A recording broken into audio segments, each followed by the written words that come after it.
তো দেখো চলে আসছে নতুন একটা ইনফরমেশন নিয়ে। তো আজকে অনেকদিন পর আমরা আবার কাস্ট সার্টিফিকেটের কিছু ভিডিও নিয়ে চলে আসছি, যে ভিডিওটাতে তোমাদের ম্যাক্সিমাম কোশ্চেন্সগুলো রয়েছে।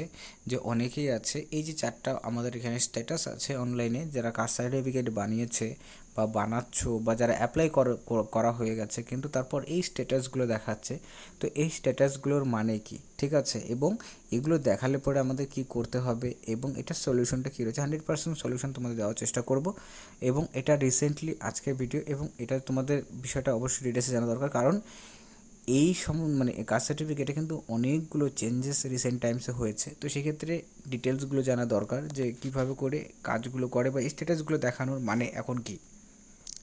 তো প্রত্যেকটা বিষয়ে আমরা এখানে ডিটেলসে আলোচনা করব এবং তোমাদের বিস্তারিতভাবে করে জানাবো যে কোন স্ট্যাটাসের মানে কি এবং এগুলো দেখালে কি করতে হবে, ঠিক আছে। 100% সলিউশন দেওয়ার চেষ্টা করবো। তাই ভিডিওটি শেষ পর্যন্ত দেখবে। যারা কাস্ট সার্টিফিকেট বানিয়েছে, এক্ষেত্রে যে কোনো মানুষই দেখতে পারে, সেক্ষেত্রে অঙ্গনওয়াড়ি কর্মীরাও দেখতে পারে বা আদার যে কোনো, মানে সকলের জন্যই এই ভিডিওটি, যেখানে কাস্ট সার্টিফিকেট নিয়ে অবশ্যই জেনে রাখা দরকার এইগুলো বিষয়গুলো। তো সেই ক্ষেত্রে ভিডিওটি অবশ্যই শেষ পর্যন্ত দেখবে এবং দেখার পর যদি ভালো লাগে লাইক করবে, চ্যানেল থেকে সাবস্ক্রাইব অবশ্যই করবে। তো দেখো, প্রথমত যে বিষয়গুলো আলোচনা করবো সেগুলো আমি ডিটেলসে দেখে নিচ্ছি। তো দেখো, তো প্রথম যে আপডেটটা আমরা আলোচনা করব, এই ক্ষেত্রে তোমাদের অ্যাপ্লাইড ফর যে দেখতে পাচ্ছ তোমরা এখানটা, যে অ্যাপ্লাইড ফর লেখা রয়েছে, তো যে কোনো কাস্টের হতে পারে। এখানটাতে তোমাদের SC, ST, OBC, OBC A, OBC B, তো যে কোনো হতে পারে। এখানে শুধুমাত্র ওবিসি এ বলে যে শুধু ওবিসি এ এটা দেখাচ্ছে, এটা না, যে কোনো এসসি, এসটি, ওবিসি যে কোনো হতে পারে। তো এই যে application submitted hard copy not receive, এটার মানেটা কি, প্রথমত এই বিষয়টা বুঝতে হবে। তো দেখো, যখনই কোনো অ্যাপ্লিকেন্ট, ঠিক আছে, মানে যারা অনলাইনে অ্যাপ্লাই করতে যাচ্ছ, কাস্ট সার্টিফিকেট বানাতে যাচ্ছ, অ্যাপ্লাই করবে, ডকুমেন্টস তোমরা অফিসে, বিডিও অফিসে জমা করো বা না করো, বা দুয়ারে সরকারে গিয়ে জমা করো বা না করো, অনলাইনে অ্যাপ্লিকেশন করলে পরেই তোমাদের এই স্ট্যাটাসটা তোমরা কিন্তু গিয়ে চেক করতে পারবে এবং এই স্ট্যাটাসটা দেখাবে।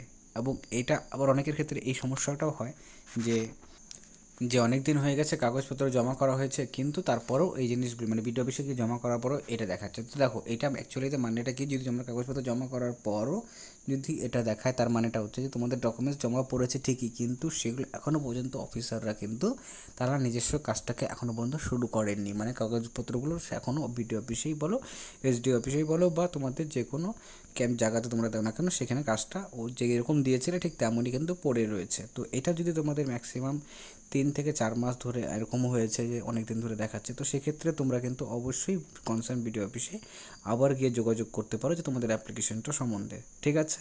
তাহলে পরে তোমাদের কিন্তু এই কাজটা, তোমাদের ডিটেলসটা তোমাদের বলে দেবে। কারণ অনেক সময় কী হয়েছে, ডকুমেন্টস এদিক থেকে এদিক হয়ে যেতে পারে, বা ডকুমেন্টস তোমার হচ্ছে ঠিক করে পাওয়া যাচ্ছে না।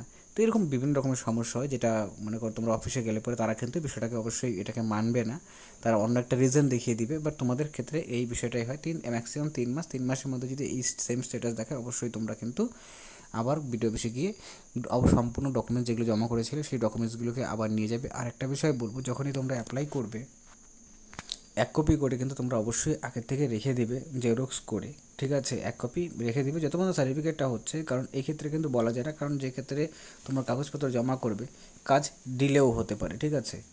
তো সেই ক্ষেত্রে আমরা জানি যে অফিসিয়াল কাজের ডিলে হয়, তো সেক্ষেত্রে আমাদের এই কাগজগুলো একটা আমাদের এক্সট্রা করে রাখতে হবে। এটা ছিল ফার্স্ট স্ট্যাটাস। সেকেন্ড স্ট্যাটাস কী বলছে, যে এসএসটি সব কটার জন্যই অ্যাপ্লিকেবল বিডিও অফিস। তার মানেটা হচ্ছে যে এটার পর তোমাদের এটা দেখাচ্ছে, তার মানেটা হচ্ছে তোমাদের বিডিও অফিসে কাজটি যে জমা করেছিলে, তো জমা করার পর সেটা কিন্তু বিডিও অফিসে যে অফিসাররা রয়েছে, তোমার কাগজটা কিন্তু তারা কাজটা স্টার্ট করেছে, এটা তার মানেটা হচ্ছে এই বিষয়টা, ঠিক আছে। এই ক্ষেত্রে আবার বিডিও অফিসে এটাও অনেক সময় অনেকের দেখায় অনেক দিন ধরে আছে। তো অবশ্যই এরকম প্রবলেম কার রয়েছে অবশ্যই কমেন্ট সেকশনে জানাবে, আমি সেগুলো সলিউশন দেওয়ার চেষ্টা করবো। দ্বিতীয়ত এইচডিও লেভেলেও, তো বিডিও অফিস থেকে তারপর সেটাকে এইচডিও লেভেলে পাঠিয়ে দেওয়া হয়, এবং এইচডিও লেভেলে তোমাদের কিন্তু 3-4টা প্রসেস হয়, ঠিক আছে। সেক্ষেত্রে তোমাদের প্রথমত ভেরিফিকেশন হবে, ভেরিফিকেশন হওয়ার পর সেই সার্টিফিকেটটা জেনারেট হবে, জেনারেট হওয়ার পরও কিন্তু আবার কাজ থাকে। জেনারেট হওয়ার পর তোমাদের এটা দেখাবে approved and awaiting issuance. Issuance মানেটা হচ্ছে যে এখানে যে এসডিও থাকবে, তো এসডিও সিগনেচার করার পর তোমাদের কিন্তু যখন সার্টিফিকেটটা অলরেডি আপলোড হয়ে যাবে, এখন যেহেতু অনলাইনে সার্টিফিকেট পাওয়া যাচ্ছে, অ্যাপ্রুভড শুধুমাত্র দেখাবে, তারপর তোমরা কিন্তু সেই সার্টিফিকেটটা অনলাইন থেকে ডাউনলোড করতে পারবে এবং তারপর তোমাদের যে কাজগুলো রয়েছে সেগুলো করতে পারবে। তো তারপর তোমাদের যদি কোনো সমস্যা থাকে, এগুলো স্ট্যাটাস বা এছাড়াও অন্য কোনো স্ট্যাটাস দেখাচ্ছে কাস্ট সার্টিফিকেট রিলেটেড, কমেন্ট সেকশনে জানাবে, সেগুলোর আমরা সলিউশন দেওয়ার চেষ্টা করবো। ওটা থেকে এতটুকুই। ভিডিওটি দেখার জন্য অসংখ্য ধন্যবাদ।